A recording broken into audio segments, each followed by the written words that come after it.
Got a new rap for the video tonight? No.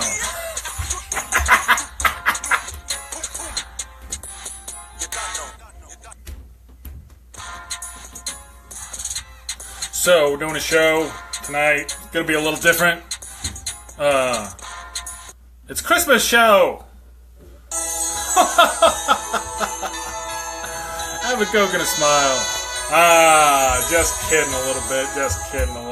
It was good times. I have some fun. Hey, how's it going? Welcome to the show tonight. Anybody who happens to drop by or wander in. Joe, how you doing? I know, right? There's some good stuff out there. Some fun things. So, what are we going to talk about tonight, right? We got another show. It is November 29th, 2017. My name is Roy. Welcome to Escaping Dystopia. Here is your refuge for the moment from the craziness that is the United States news scene nowadays. What the heck's going on in the world, man? It feels like there's been like a couple weeks. Good to hear, Joe. Your posts are awesome, man. I love what you're doing with pretty much everything. Anyway, there's so we're gonna talk about some stuff tonight, some serious stuff, a little bit of jokey time, but it's been an interesting few days for the last week. So we'll get right to it. There's been some more morning show upheaval. It's kind of one of those things you wake up to see the morning, who's going to read the news to you, and if it used to be a dude, he might be gone. There's been a few of that kind of stuff going on. The tax cuts, I guess there's going to be a big vote coming tomorrow, so we'll talk a little bit about that tonight. The net neutrality stuff coming up as well. That's a big deal. We're going to talk about what that is, what it means to people and things and whatnot. Let's see. We've got our good old friend. Oh, can I do it? Do it. Still learning how these things work, man. There's some really pretty fun stuff on this, but yeah. This is the one I should use. The bearded Roy. With Roy beards. Sorry, that's a little disturbing. But I think this is probably a little bit more appropriate. For some of the Queen stuff that our president has been tossing out there. Like some of this, just the whining and the crying on the Twitter. It's so unbecoming a president. We're going to talk a little bit about that. Russia's going down, yo. That's kind of the thing. It's going to happen. The Russia shit. All that, man.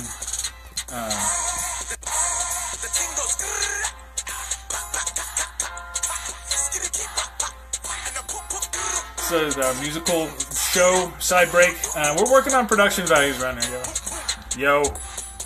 Anyway.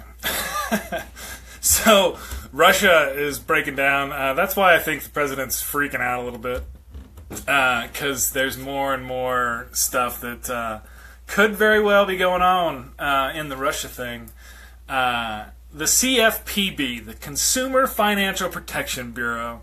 We're going to talk a little bit about that tonight, what's going on there. There were some new developments today as our court system tries to unravel that business.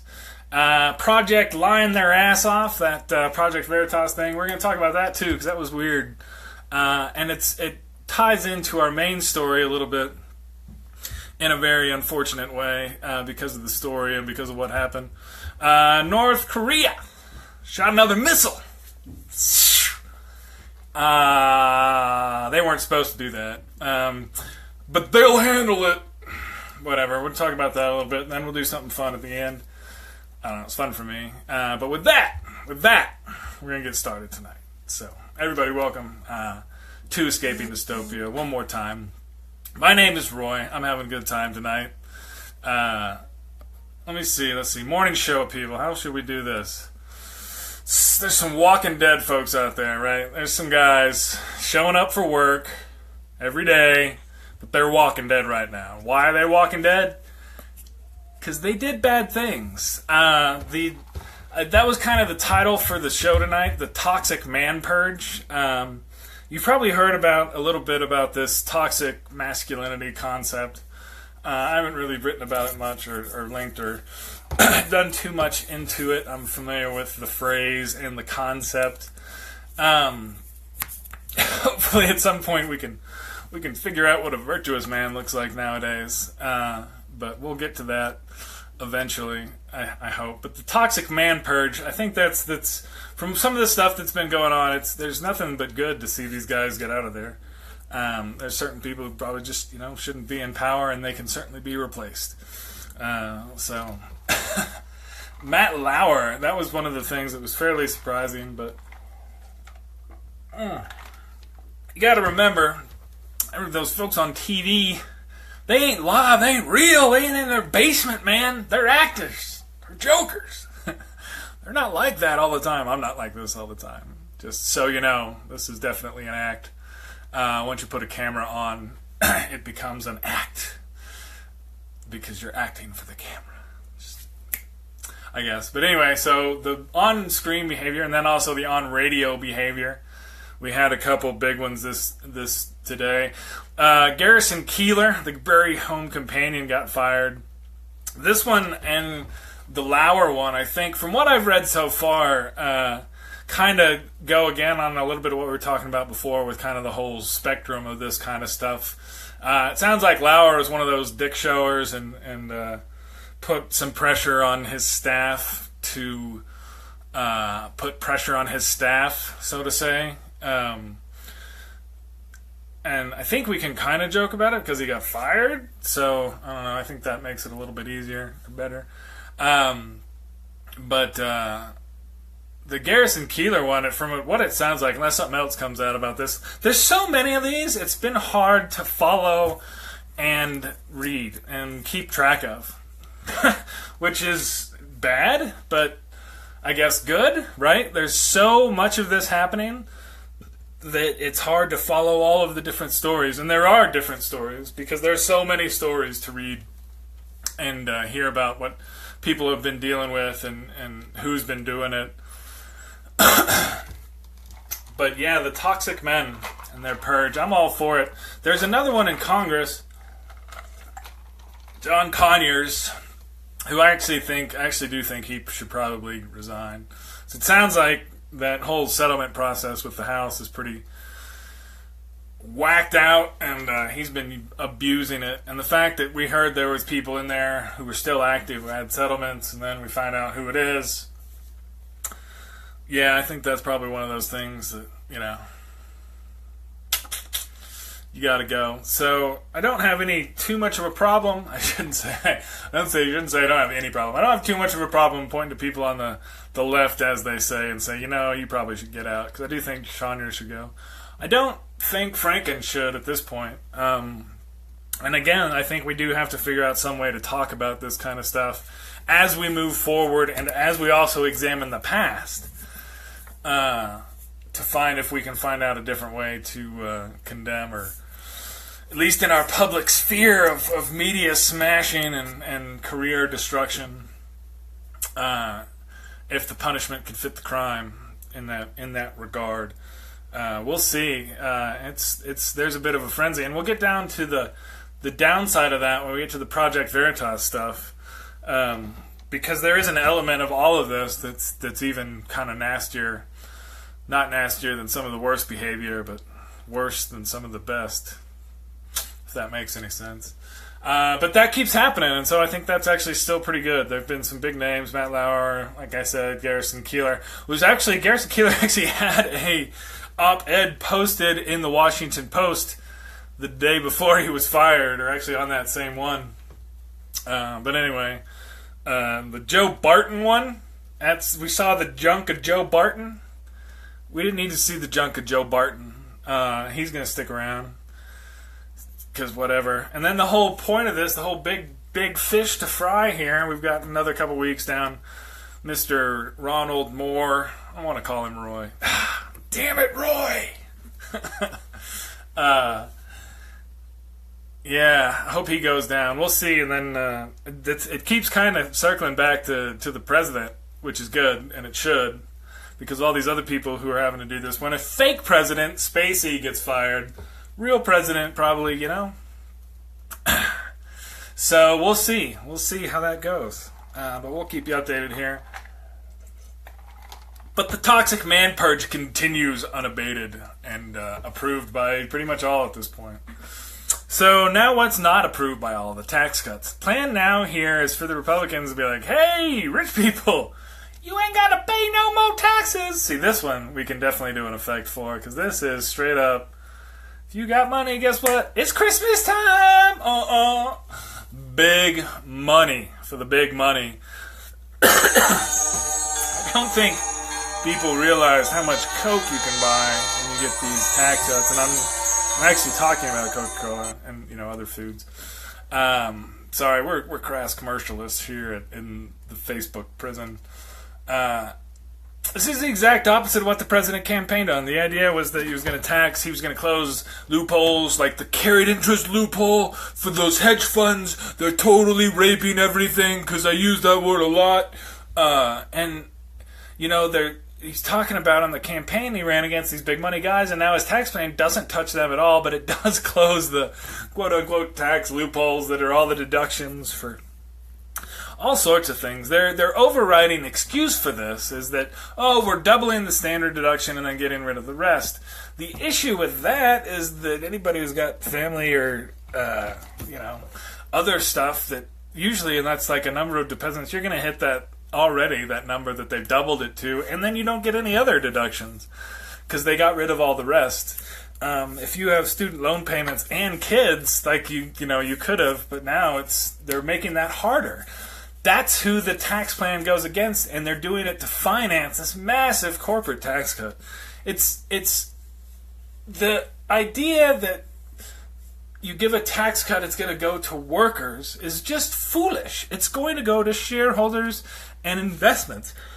And one of the big investments that nearly any business in the country can now take part of is this little thing called automation, which you do a capital investment. And the way the tax cut works for business, they get to immediately write off all investments in this, so they can actually do this for free, even with the tax cuts that they're going to have to pay eventually after they make some profits on this stuff. But all the people are going to be, a lot of people are going to be. Anyway, the tax cut bill, we're going to see how this goes, because this is one of those where the public is pretty solidly against it. There was some polling that showed that this tax cut bill is less popular than some tax hike bills in the past. Which I think a lot of people understand that that's what needs to happen. There's a big disconnect, of course, and this is a whole theme unto itself, but the disconnect between what the people of the country want, what the moneyed people of the country want, and we have a fairly skewed system toward that smaller 1% group.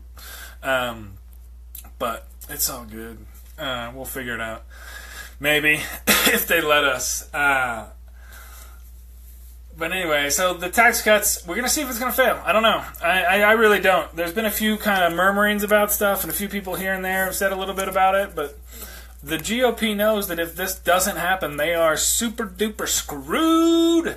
So I think a lot of them are going to hold their noses to the degree they want and vote for a deficit expanding tax cut bill that totally just gives their donors the thing and screws over all their constituents. I think they're going to be okay with it.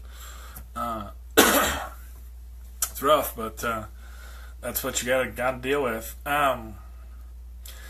Moving on to our net neutrality thing. Net neutrality. Let me talk about real quick what it is, and when I say that word. And I'm a nerd. I've actually done system administration. I didn't do full-on network design, but I have configured computer networks before, and I understand the concept on a better level than most, not the deepest level possible.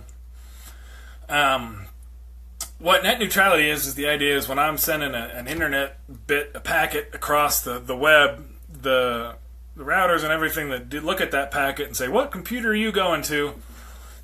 They just look at all the packets and try and process them as fast as they can. And that's the way that they work. And that's the idea, is that they're neutral in the way that they process the network. The network itself doesn't think that much. It just wants to do everything it can the fastest that it can.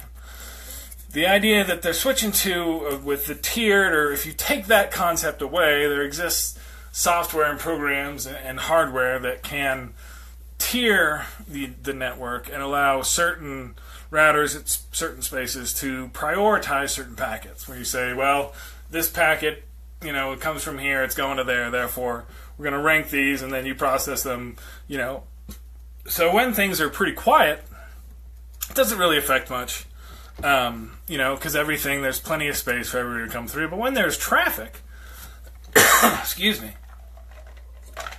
or any kind of congestion anywhere along the network that it applies, that kind of prioritization makes a big deal and could make the difference between something being responsive and not. And the way that so many apps and even especially games and other things work nowadays, having that responsive network to that degree that you can, right, is important. They're selling the idea as they try and tier the network that there are certain applications that should therefore get special network access, but we have certain ways to kind of alleviate and deal with that nowadays on this open network platform. So I still think we're going to lose it. I commented on this the other day, and it sucks to say, but this was something that was the election was about last year, and who appoints that fifth FCC commissioner, right, to give them the majority? That's the president. So they're gonna vote on it. There's gonna be some massive outcry. We'll see how much public demonstration, but it's already gotten to the point where people have showed up outside the guy's house talking about his kids. So I don't want it to go too far on that. And the problem with that is there's a lot of pretty extremist internet protectors out there. So I don't know. We'll see what happens. It's kind of funny too, because a lot of the alt-right guys are pretty techie oriented, and there's a big split in that side as those who understand how important this concept is versus those who just want to win for Trump and the team. So we'll see how this goes. I say, feel free to call. I have contacted my folks. My one senator is totally for it and speaking about it, and same as my congresswoman. So we'll see how it goes, as they say. We have to talk, because it's just out there so much, about the tweets, the ethnocentrism, and the president's bigotry. It's so disgusting to watch this. I did that little clip of the TV smash, and I saw the thing where he's talking to the people in front of the picture. The picture of Andrew Jackson, he does that. That's not an accident. I mean, it's not.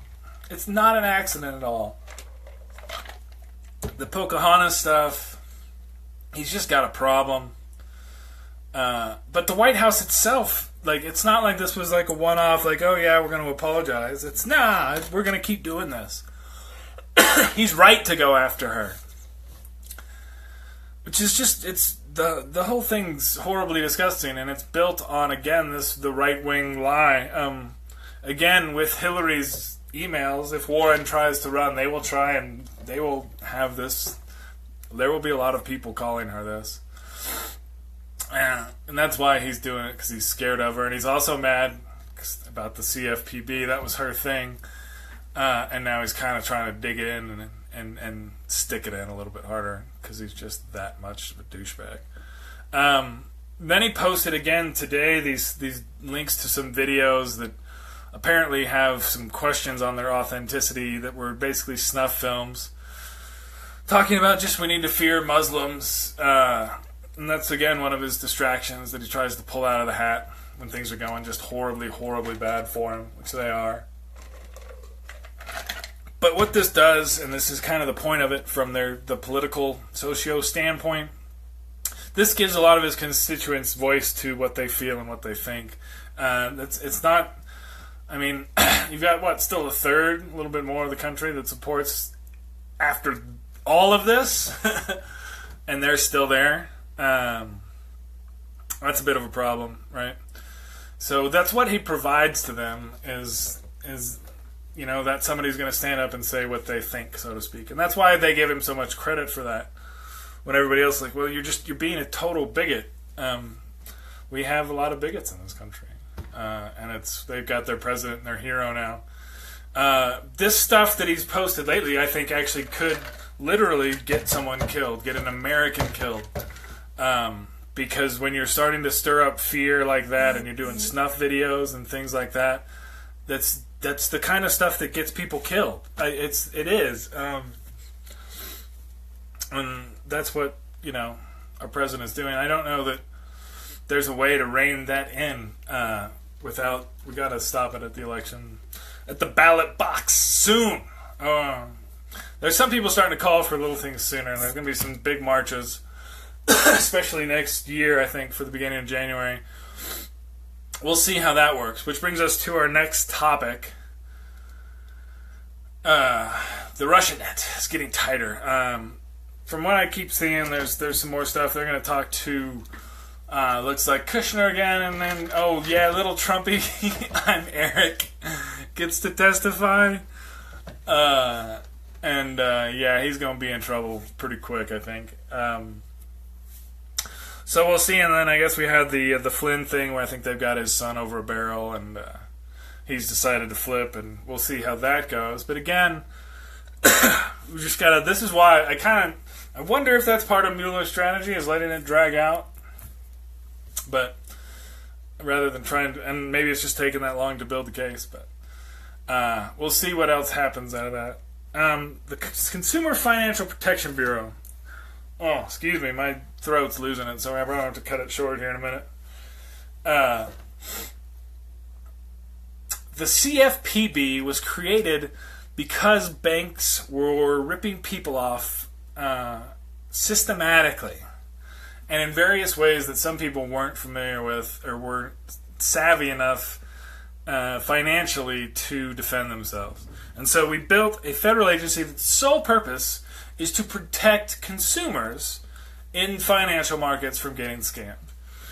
Since the CFPB has been up, they've done $13-15 billion worth of fines that have been returned or money that's been returned from scams.